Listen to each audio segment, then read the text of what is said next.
She'll Gotta just start put in. on the reading glasses. Oh, I'm gonna get out of the.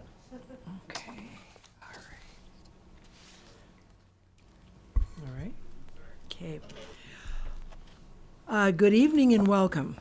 Welcome to the Minnesota House 16B Candidate Forum at New Ulm City Hall. My name is Diane Norland. I am your moderator trained by the League of Women Voters. I've been a moderator since 2001, and I'm from North Mankato. And actually, I sit on city council, but don't worry. I won't have any council questions for you. Due to the COVID-19 pandemic, we have created a different forum.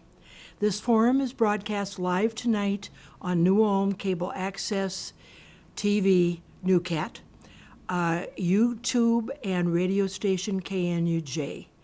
We ask that you send your questions either to number one, this email address, LWVNEWLM@lwvmn.org, or that you call one of these phone numbers, 507-276-6140 or 507-766-3527. Our candidates tonight will answer questions presented from the audience members and the League of Women Voters using a nonpartisan, unbiased, and impartial format established by the League of Women Voters of Minnesota. Our purpose is to create an opportunity for the public to hear the candidates discuss issues of importance in this Minnesota House seat for 16B election.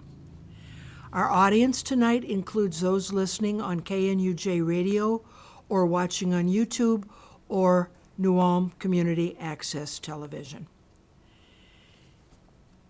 The League of Women Voters does screen the questions we receive. We may rephrase, combine, or eliminate questions to avoid duplication. Questions will not be asked if they are of a personal nature or not relevant to the office, or if they are designed only to make a statement rather than solicit information. Our intention in screening questions is to select questions that represent the interests of the persons who submit questions. Please contact the candidates directly after the forum for any questions that have not been presented, or if you feel that an issue has not been adequately addressed. There are two candidates running for this 16B House seat for Minnesota Legislature. They are Mindy Kimmel and Paul Torkelson. The election will be on November 3rd, 2020. Absentee and early voting starts on September 18th, 2020. We look forward to a respectful learning experience. The candidates are expected to honor the time limits. Each candidate will introduce themselves with a short statement with 1.5 minute time limit. We will start the introductions with Paul Torkelson, and then Mindy will go first with closing comments. Upon completion of the introductions, each candidate will be given 2 minutes to respond to questions, which I will read. I will alternate the order of response, so each candidate will answer first on alternate questions. The candidates each have the opportunity to offer a 1-minute rebuttal to 2 questions if you choose. Then candidates will be allowed 1 minute for a closing statement. And I believe that we begin with Paul. Thank you. Good evening, everyone, and thanks for taking an interest in Minnesota politics. My name is Paul Torkelson. I'm the endorsed Republican candidate for District 16B, and I want to thank voters for the strong support I received in the recent primary election. I'm finishing my 6th term in the Minnesota House of Representatives, and I hope to be reelected to a 7th term this November. General election, of course, is November 3rd, and whether it's at your mailbox or at the ballot box, I hope you all are sure to vote. It's been truly an honor to serve my constituents and represent them at the Capitol. The broad range of my experience in and out of the legislature has equipped me with the skills and perspectives that help me successfully represent my constituents. I've developed a good working relationship with the residents of 16B and likewise with a broad range of legislators, staff members, state agencies, lobbyists, and interest groups that are all part of the work I do. I want to take this opportunity to thank all the public safety and healthcare professionals who put themselves and their families at risk to keep the rest of us safe and as healthy as possible. There's an alarming trend to condemn the entire law enforcement community because of the actions of a few, and I want to be very clear that I will stand up to support law enforcement, firefighters, and our servicemen and women. A candidate needs to stand up for important issues, and I do. I have a pro-life agenda. I am for supporting agriculture and our rural way of life. I am for protecting our Second Amendment rights. I am for fair funding of our rural schools, and I'm for making Minnesota a business-friendly state. Thank you, Paul. Mindy? Thank you to the League of Women Voters, to Mr. Torkelson, and to all of those watching today. My name is Mindy Kimmel. I was born and raised here in New Ulm. My mom is a retired special education teacher, and my father is a bluegrass musician. I'm a mental health therapist who focuses on helping people and serving the community. I'm also the 6th generation in my family to live here in the district in Brown County. I'm running for the state house because I believe we can do better. You deserve better. You deserve better than the political games that result in special sessions at continued taxpayers' expense. You deserve performance, not passiveness. You deserve hard work, not coasting. This is a time when the government has got to get to work and work together to keep Minnesotans safe and to make sure we all have what we need to not only survive but thrive. I've had Common Ground meetups across the district, and this year, due to COVID, instead of meeting with you in person in New Ulm, Wabasso, Hanska, Springfield, Sleepy Eye, Redwood Falls, we've been having meetings on Zoom. We've been talking on the phones. I've heard the difficulties you've been facing and have shared many of those stories on my website and my Facebook page. I have also provided mental health wellness tips live for people during the stay-at-home order. I know this has taken a toll on you, and I'm committed to fighting for the solutions you need, stimulating small business, supporting profitable agriculture, sustaining quality education, and solving the problems of expensive healthcare, broadband internet, and childcare. Thank you, Mindy. We will begin with 2 questions that you already received. Question number 1, Mindy, you will go first. Question number 1, describe how you intend to respond to the state's revenue shortfalls in the wake of the coronavirus pandemic in your role as potential representative of District 16B. The current pandemic has provided a lot of challenges, especially related to the state's revenue. We started 2 years ago by having a surplus, and now we've got a whole different issue to worry about. We've got to make sure that we can help people get by, especially in this time. We can't cut what's needed right now. We must be careful with every tax dollar and know where the money should be spent, and that's in getting people back to work, getting the tax rolls back up again, filling empty storefronts, and getting small businesses that have been hurt by this pandemic back on their feet. Cutting in those places will only make things worse. We have also got to support efforts for rapid testing for those who need it the most in our schools and in elder care facilities like nursing homes and assisted livings. And those are the places that we really have to focus so we can get ahead of this pandemic and make sure we all stay safe and healthy. Thank you, Mindy. Paul? Well, thank you. Budget shortfalls are very challenging. I was in the legislature the last time we had a multi-billion-dollar deficit to deal with, and of course the state's budget has to be balanced. We cannot leave without having a balanced budget, and that's required by our Constitution, so we have a big job ahead of us. The truth is, the faster the economy recovers, the easier it will be to solve that problem. So getting businesses back open, getting our economy reactivated is really important to helping us recover from this projected deficit. Other thing we could do is it would be saving money right now, and I think we could be doing a better job of that by looking for opportunities to make some appropriate cuts in state spending. At this point, every dollar we would save in this biennium is one less dollar that we have to cut in the next biennium. Our state agencies should be supportive of small business and our healthcare system by going out and helping them adjust to the problems that have erupted as a result of this COVID pandemic. Instead, we've seen agencies out there threatening with fines and threatening with closures. That's really not helpful. I think they need to really help our small businesses work their way through the maze of regulations and problems that are put in place by this pandemic.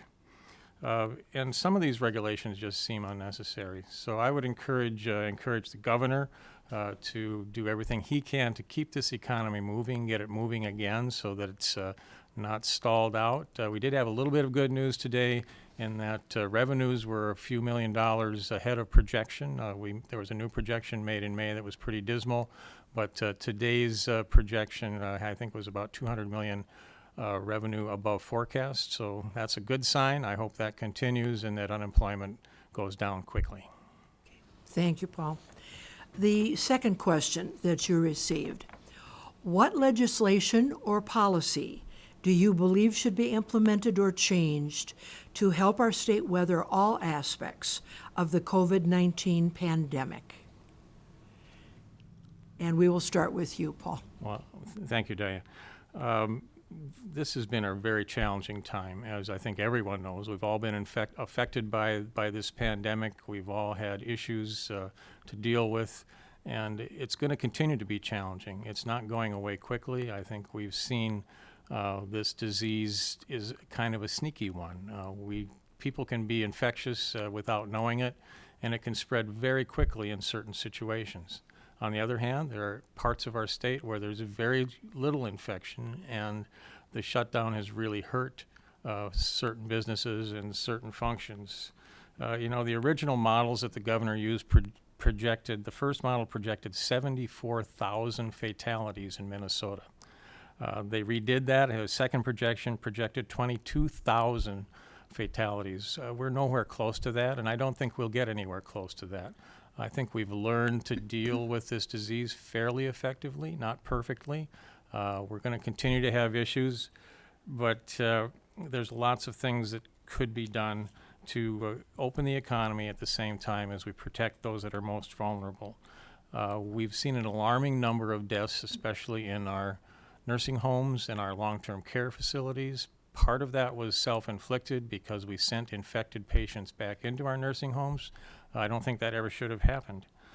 We know that those folks are vulnerable, but at the same time, if you're a patient in the nursing home, it's a lonely environment, and if you don't get any visitors, there's a real toll there too.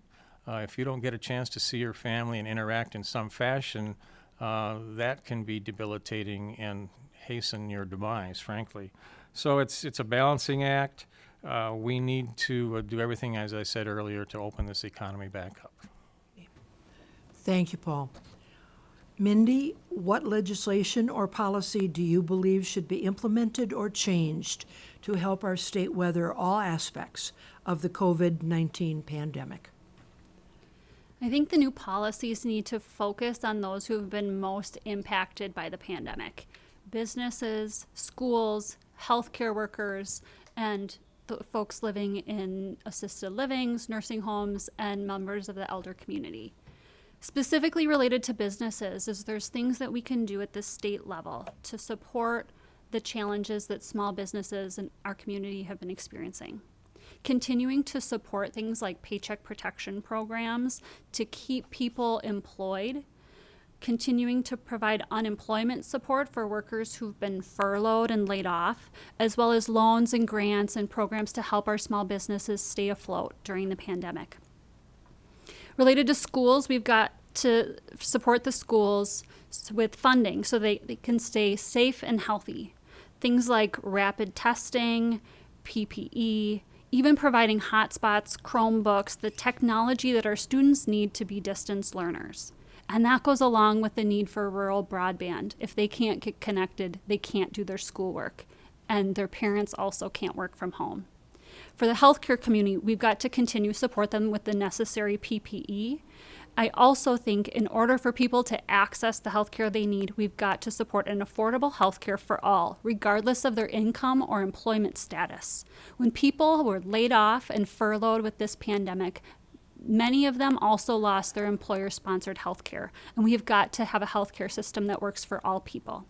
And finally, with our elder community, again, for people living in assisted livings and nursing home facilities, things like providing the necessary protective equipment.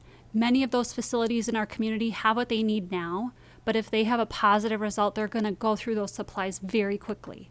And rapid testing and the support that they need to stay running. Thank you, Mindy. The next question, and we will start with you, Mindy. Are you concerned about whether you may be pressured to vote against your conscience on legislation either to preserve your membership on desired committees or to adhere to your party's platform?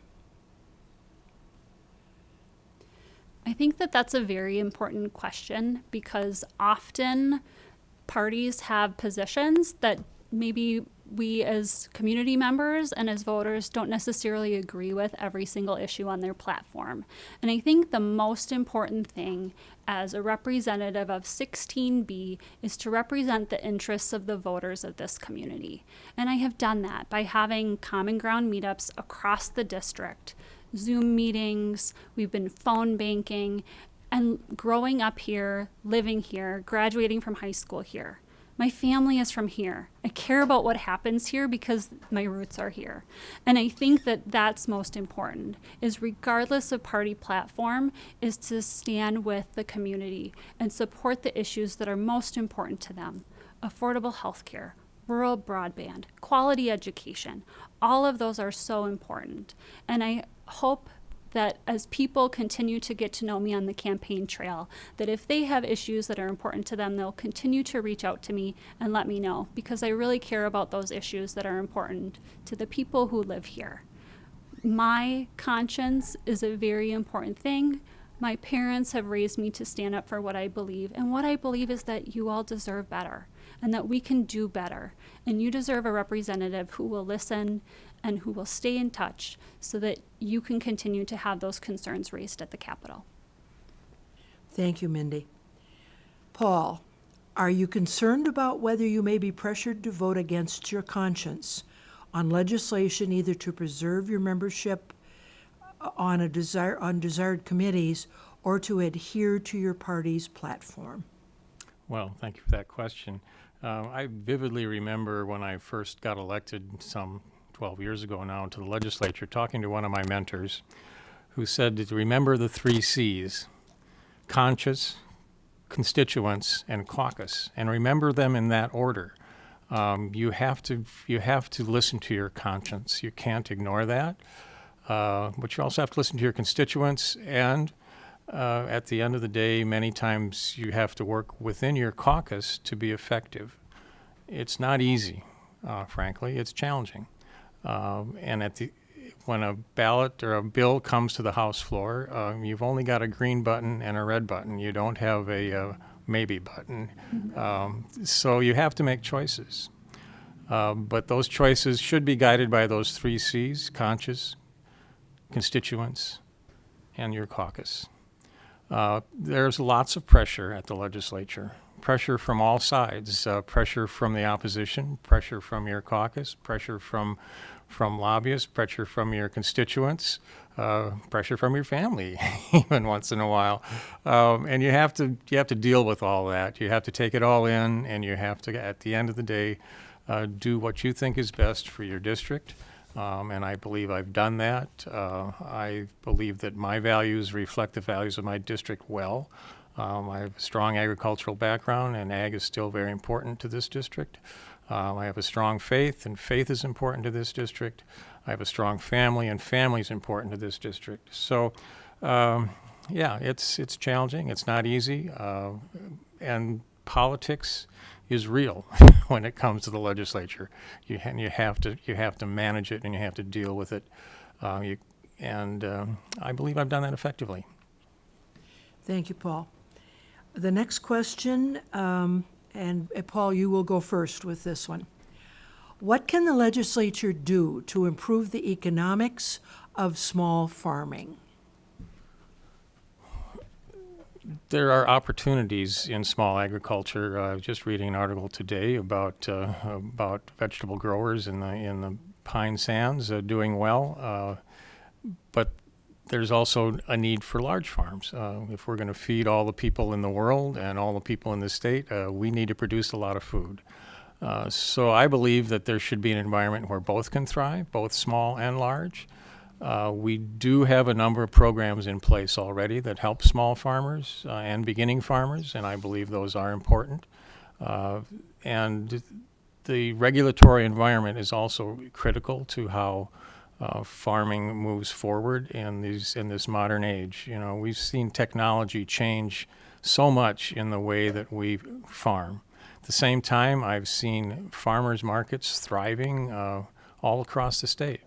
In the metropolitan area, in our rural towns, there's farmer markets that are up and running and doing great things. There's community farms where people grow produce and then distribute it to their customers that have signed up to be members of that cooperative as such.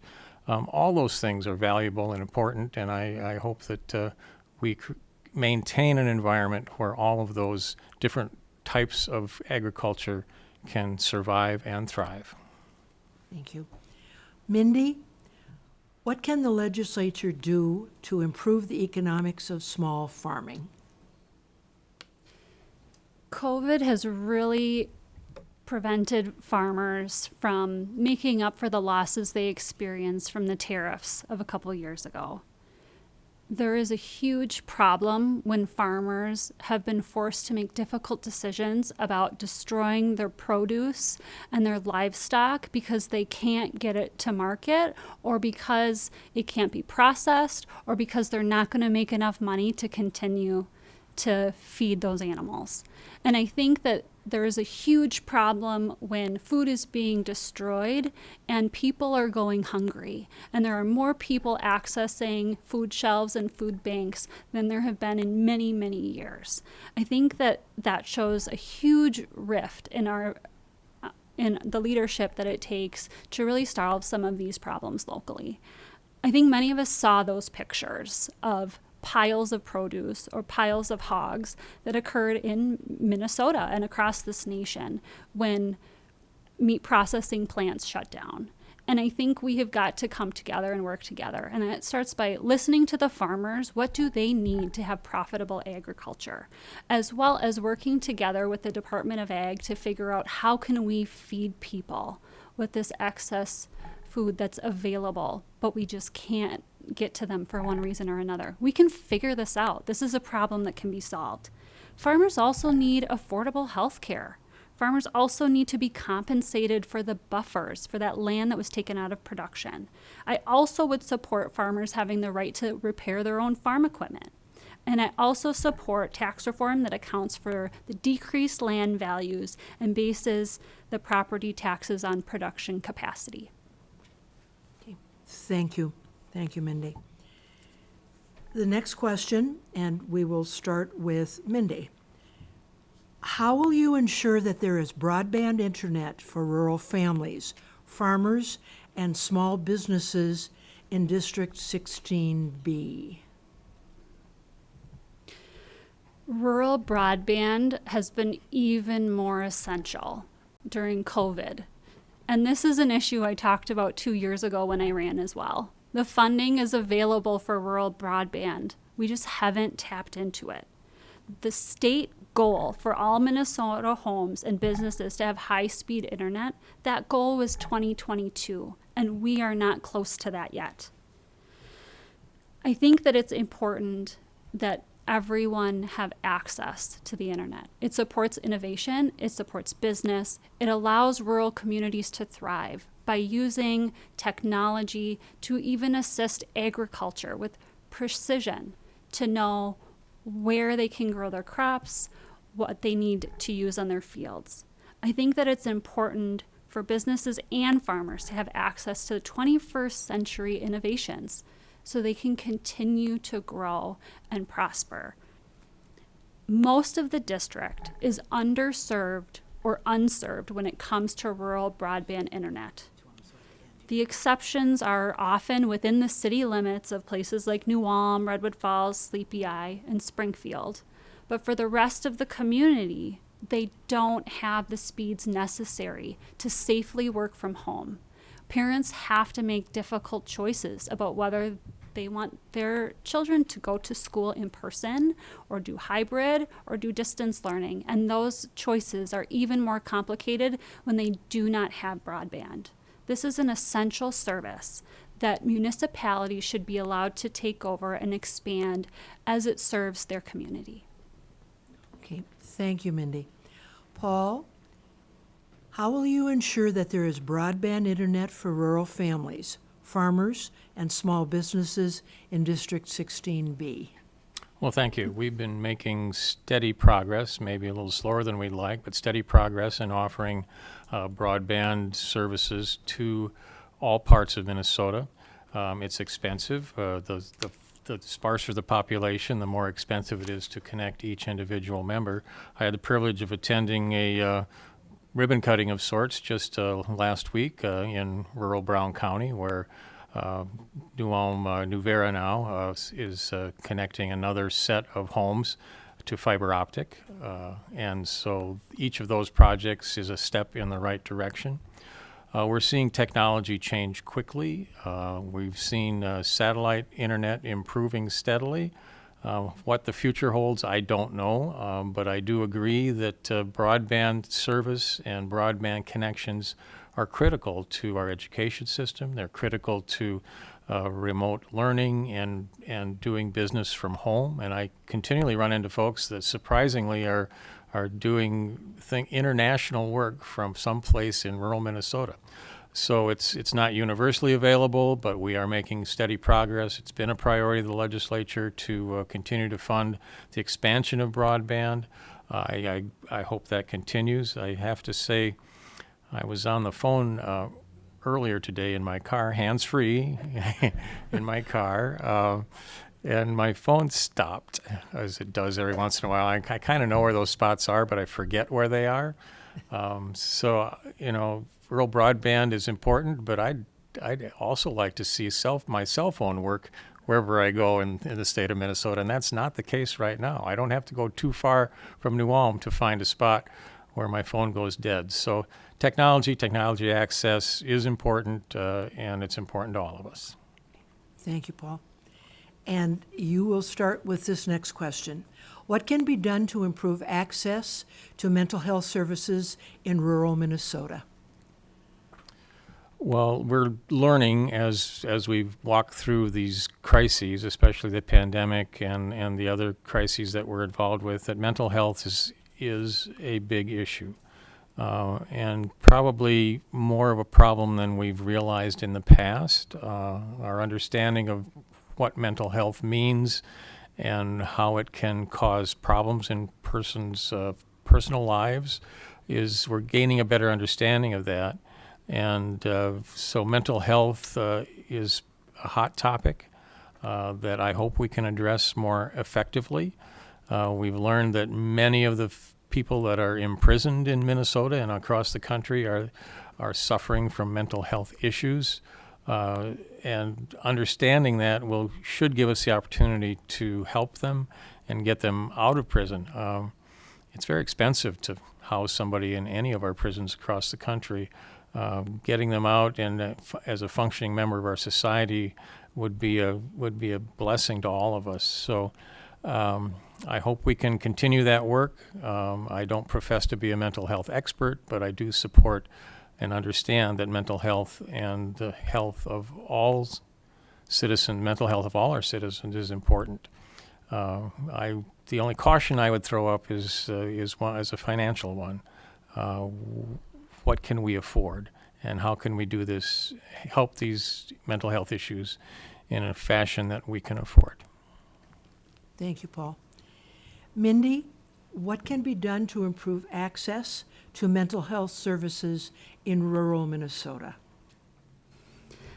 Well, I can say truthfully that I would consider myself a mental health expert. I have a master's degree in counseling. I have worked for over 10 years in the mental health field. I provide outpatient therapy to individuals, children, adults, teens, couples, and families. I'm a licensed marriage and family therapist. There's so much that we can do to improve mental health services. And a lot of what's working is already seen up in the metro, but people out here can't access it. There's a huge provider shortage. I do not even want to tell you how long my agency's waiting list has been, especially during COVID.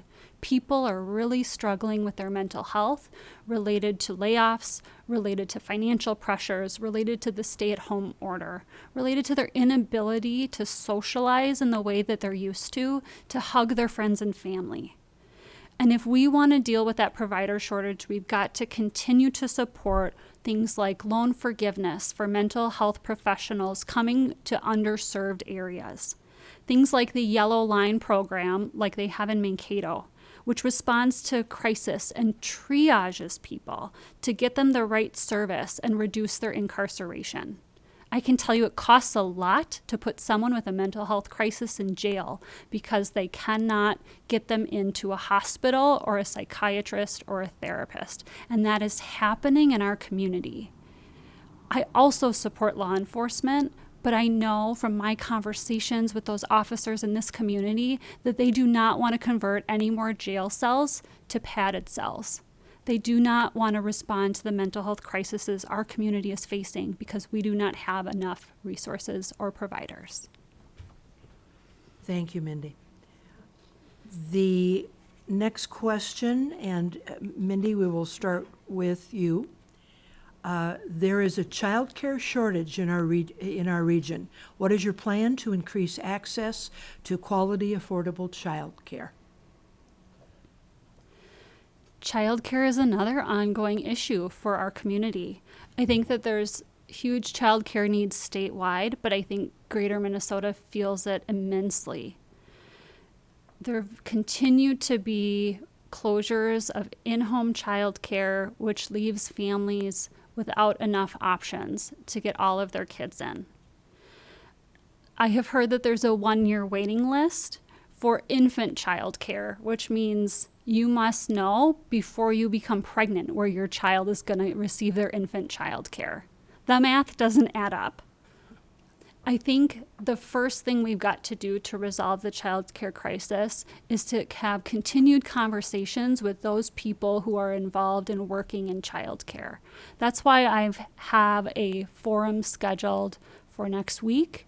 You can check it out on my Facebook page. We have a child care forum because I want to have these conversations with child care providers, with families who are having trouble accessing child care. And I want us to listen to each other and to figure out what can we do to move this forward.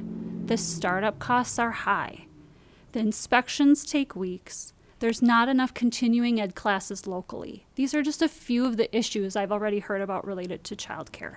I think we can partner with employers to provide some on-site childcare, and I think we can either raise the county rates or help with those critical areas by adjusting the quotas, maybe the ages by 1 year, to grant some variances to allow child care providers to meet this critical need so that their parents can work. I also want to explore ways that we can work with even unlicensed providers to see how they can meet some of these growing needs in our community. Thank you, Mindy. Paul, you're next. The question is, there is a child care shortage in our region. What is your plan to increase access to quality, affordable child care? Well, thank you. I certainly understand there is a shortage. That's been an ongoing issue. We've lost thousands of child care providers across the state over the last number of years. Many of them have left the business because they couldn't stand or meet the regulations. We have regulated this industry out of existence almost, and it's a shame. the state of Minnesota's administrative departments should be helping child care providers stay in business, not forcing them out of business. Mindy's right. You have to, if you're a young parent and you're both employed and you need child care for an infant, you've got to get that lined up before you get pregnant. And that's not the way these decisions should be made. I'm fortunate to know that I'm going to be a grandfather come January, and it's very exciting. Luckily, my daughter and her husband have got it figured out as to how they're going to manage that new baby, and I'm excited about that. But it's not easy for folks that need child care. It's an ongoing issue. We need, I think, to take a step back and try to figure out how we can make sure that in-home child care is feasible, that we don't have such stringent regulations that it's not feasible. There are also some really good examples of small towns putting together resources to put in a child care facility within their small community. I think of the community of Franklin that's done this very successfully. I hope that we can encourage that in other small towns. I think it's a great opportunity for small towns to offer child care, have it available, and that will then attract young people to their town. It's a win-win if it goes well. Thank you, Paul. The next question, and Paul, we will start with you. Man-made climate change has been an important issue in the past and is becoming more important for our state, nation, and planet in the future. What solutions do you see for Minnesota to implement so that we can do our part to attack this huge problem? Well, thank you. The term climate change has become a controversial one, and I wish it hadn't. I don't disagree that there are impacts on the climate from human activity. But can we here in Minnesota solve that? We can do our part, but changes just made in Minnesota aren't going to solve a global climate crisis. We should and can do what we can, and we are doing a lot. We are making transitions in energy and transportation, in agriculture. The topic of carbon sequestration and dealing with carbon in our atmosphere is one that is talked about for many, many meetings I go to. But we're seeing that we can't control the climate. We can try to do what we can to mitigate it, but we could do everything right here in Minnesota, and if it's not done as a global effort, it's not going to work, frankly. That doesn't mean we shouldn't try, but it does mean that we can't expect that our actions are going to directly change the climate in Minnesota. We're a small piece of the puzzle, an important piece. The good news for Minnesota is that we have a lot of companies that deal with technology, and those companies are developing techniques and products that will help do good work for our economy, and I look forward to supporting their efforts to contribute to this very important topic. Thank you, Paul. Mindy, man-made climate change has been an important issue in the past and is becoming more important for our state, nation, and planet in the future. What solutions do you see for Minnesota to implement so that we can do our part to attack this huge problem? Climate change is definitely a challenge, but I think that especially related to COVID, we have a really unique opportunity to get people back to work, and the climate and environmental industry is a really great place to plug people back in. 11% of the world's fresh water is in Lake Superior, and so we have a big stake in this. I think that we can do things with wind and solar. We can find ways to continue to expand on some of the best practices that we've seen even in our community and in nearby communities. By expanding wind and solar, things like solar fields where you can have pollinator habitats growing underneath. This provides some opportunities to farmers and to people who own land to do something different with the land that they have if they choose to. I also would support 100% clean energy generation. There is a bill with this goal in mind. By 2050, the jobs created by expanding wind and solar energy would make a huge difference to our state. This bill also has flexibility for public utilities so that they can show what's working, show what isn't working, get guidance, and share that information with each other to make the best plans for going forward. And so I would support continuing to expand clean energy generation. Thank you. Paul, a rebuttal? Well, not really a rebuttal. It's more of a continuation of the discussion. Okay. You know, we're looking to electric energy as a really important part of how our economy is going to function in the future, whether it's electric cars, electric buses, all sorts of electric things are being proposed. But that means we have to have a dependable source of electricity that is there 24 hours a day, 365 days a year, and in the quantities that are necessary to do all these things that we want to do with electricity. I don't believe that solar and wind alone can do that. We need that baseline power that is there whenever we need it, whether that be nuclear power, coal power, natural gas-fired generators. I'm a guy that kind of believes we need all our options on the table, and that's really important. Thank you. All right, the next question.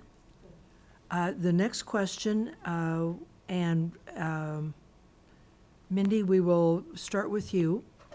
What will you do to push for racial equality in your district? How important is this to you? Racial equality, and really equality of many different groups of people, is so important. I think race is an important topic that has been in the forefront of our minds due to the death of George Floyd and this continued view that we, again, deserve better. We all deserve to feel safe in our community. And so I think when it comes to racial equality, gender equality, equality for LGBTQ people, I think there's a means of which we need to continue to be welcoming and expand our views. I've been a part of several community groups, including New Ulm Forward and Welcoming Communities, which is focused on how Brown County and how the city of New Ulm can continue to bring the really great things that we have forward while also being welcoming of diversity. The reality is that if we can't find a way to be welcoming, that our population will decline. And so we need people to come to town and want to live here and bring their families here. And part of that is related to whether we can be welcoming of people who are different. And that difference can be cherished, and that difference can be valued, and that every person brings all of their unique experiences to our community. It allows us to grow and expand. And so I will continue to be a part of groups to educate myself on how I can be affirming and welcoming to people of all diverse backgrounds. And I hope to have continued conversations around this issue going forward so we can continue to learn and grow on this. Thank you, Mindy. Paul, what will you do to push for racial equality in your district? How important is this to you? Well, this has been a summer of emphasis on racial relations. We know that. We see it every time we listen to the radio or turn on the television, that there is unrest in the country. There is an acknowledgement that racism is still an ongoing problem.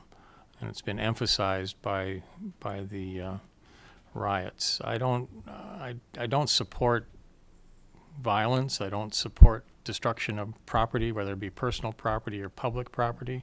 But I do support the right of anyone who wants to protest peacefully, to bring forward these issues so that they can be discussed and worked with. It's hard from the level of government you can't force people to not be racist.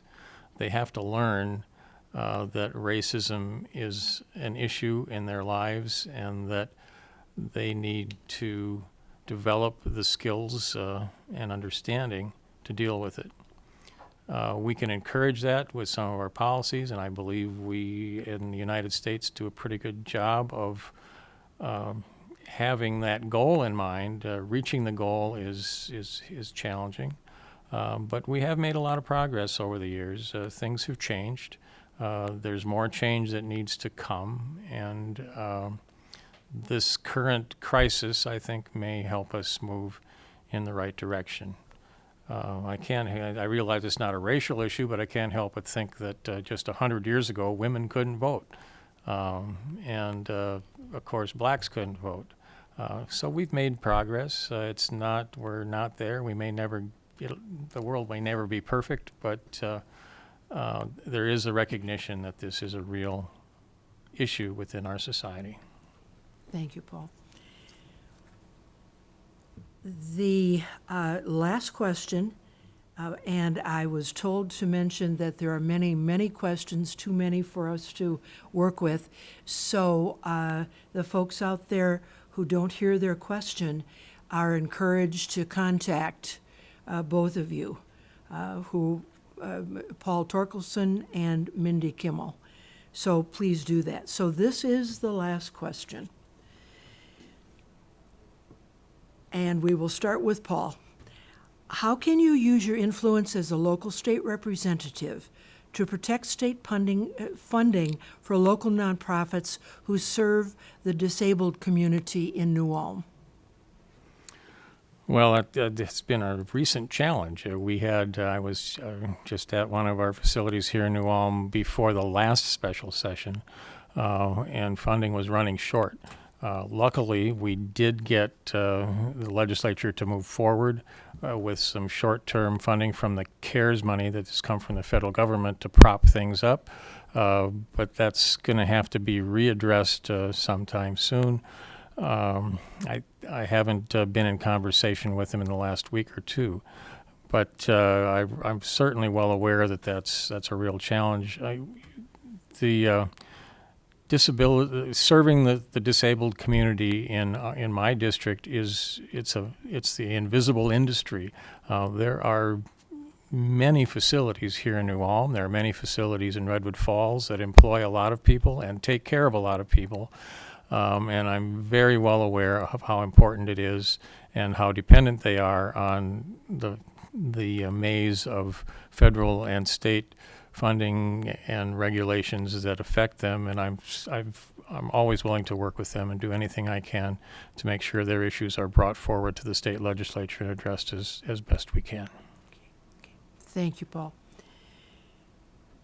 Mindy, how can you use your influence as the local state representative to protect state funding for local nonprofits who serve the disabled community in New Ulm?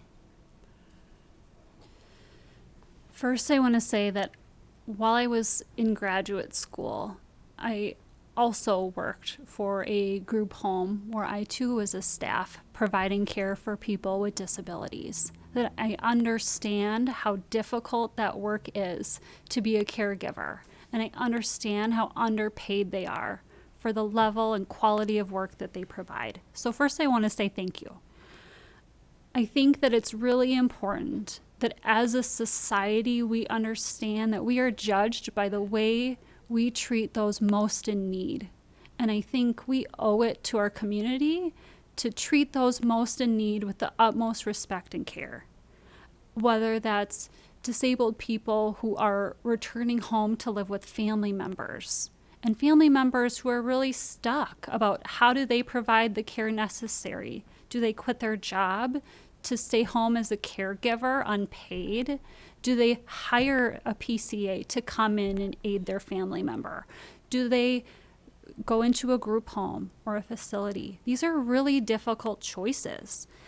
And I think that it's really important that we can come together as a state and figure out how are we going to continue to value these people and give them the quality of life they deserve.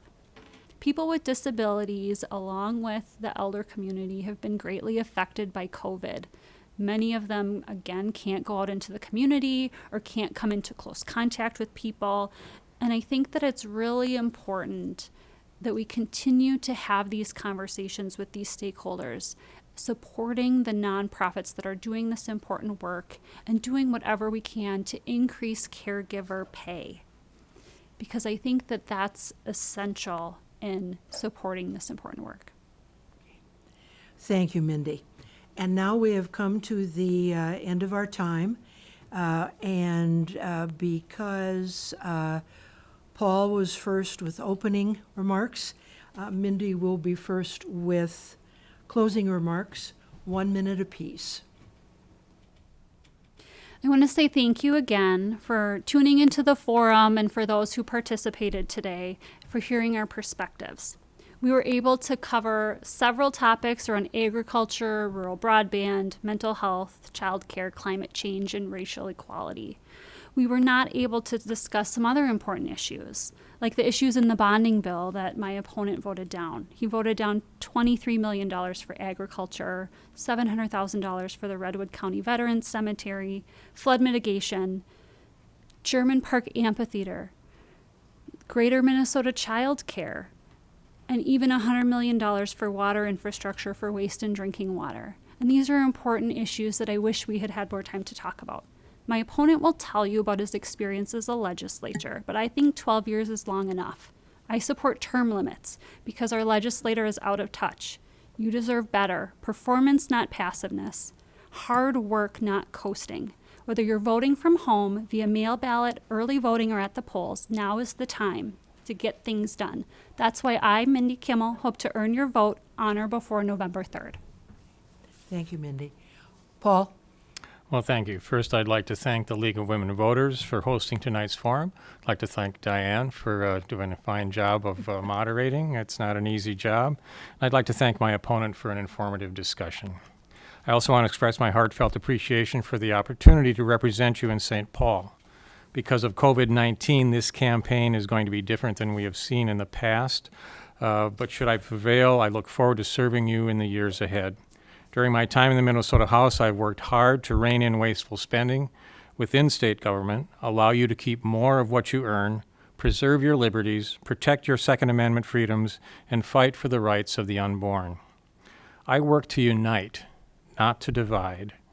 And I passionately believe that Minnesota can and will be up to the task of dealing with the challenges before us. I am here tonight asking for your vote. Thanks again for listening. And don't forget to vote in the November 3rd general election or before if you get your ballot in the mail or are voting absentee. Thank you. Thank you, Paul. This concludes our forum this evening. The League of Women Voters of New Ulm, thank you for your participation. We thank the candidates for sharing their views and their willingness to run for office. Thanks also goes to our questions screeners and timers, to the New Cat crew, to KNUJ, and to the Journal. If you need to register to vote or need more information on elections, talk to one of our members here tonight. In addition, you can find comprehensive information about elections in Minnesota at www.MNVOTES.org. Election Day is November 3rd. Vote. Thank you and good night.